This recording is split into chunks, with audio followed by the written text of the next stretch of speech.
Okay, so here's a small demonstration about how to navigate through Zoom. And I'm sorry, it turned off. Okay, so we all know how to turn on the tablets and then log in with our not log in, but sign in with our password. So here we have the meeting ID. And before I go there, I just want to show you how to change your name. So right here, right below where it says, right below where it says join the personal link name, you click on it and you can change it using the keyboard that comes up. Let me show you again. So you click where it says your name and the keyboard should come up. So you type in your name and there is your name. And so it says personal link name. That's irrelevant at this point. What we're going to do over here is we're joining with a meeting ID. So you see how it switched because when I put in my name, it says join the personal link name. But what you can do is click on this blue icon and it changes the settings, right? So I'm going to be logging into the exercise class. And I'm sorry for the camera moving around. It's really bad. But you just put in the meeting ID.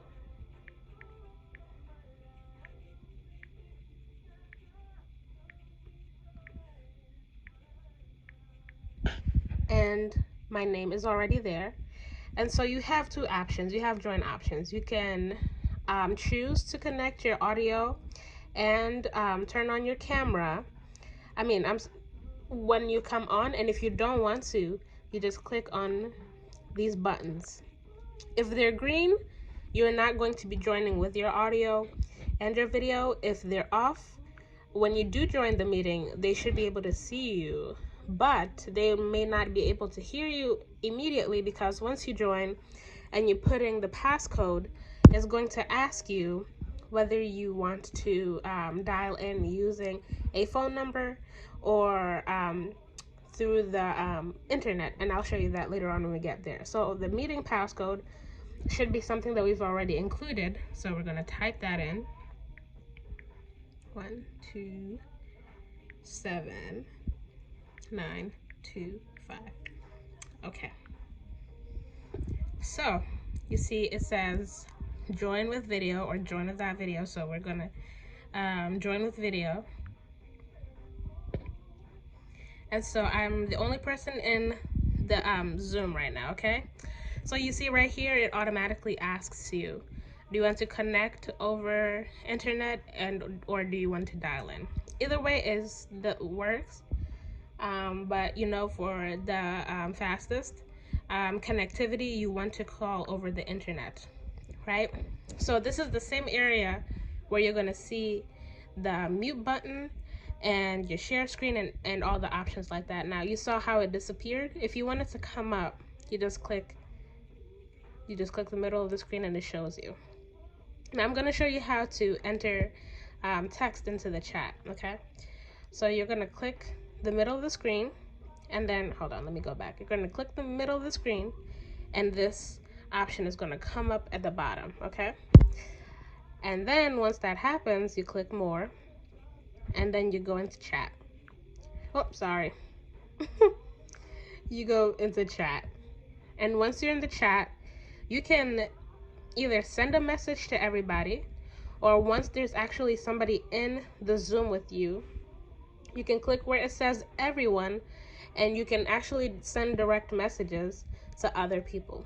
Now once that is done, you just click close and you're back in the meeting and you can see everybody. I mean, theoretically you're still going to be listening to everybody. Now if you want to navigate in between other tabs, what you do is you press this little circle button right here and it takes you back home. Okay, and so from here you can go and navigate through other apps through the actual home screen, or if you want to see all the applications that are on your tablet, you swipe up in the middle of the screen and it shows you everything that has already been downloaded. Now since this is a fresh new tablet, I don't really have much downloaded on there except what is already here. Now, since Google is partnered with Samsung, they already have all the Google applications already over here for you. So this should be what you see, unless you've already moved the applications yourself. This is what you should be seeing on the home screen, okay? So you click on Google and it gives you a multitude of options. You have the Google app, you have Chrome, you have Gmail for your Gmail, have Maps, and YouTube. YouTube is a great resource to help you learn about a lot of things, and I highly recommend it. So if you have any more trouble with the tablet or Zoom or just anything related, just go to YouTube and you can go and click and you search, and you can search what you want to find. Now, let's say you want to navigate back to Zoom, but you don't want to necessarily go back home and try to find the app. These three lines over here are they allow you to actually not only force close the apps, but navigate between the apps without actually going back to the home page. So you click on it and you're back to the Zoom. Now, that's the best that I can do for right now, without us knowing your actual concerns. But otherwise, that is how you navigate Zoom for the most part and navigate between the applications on your tablet.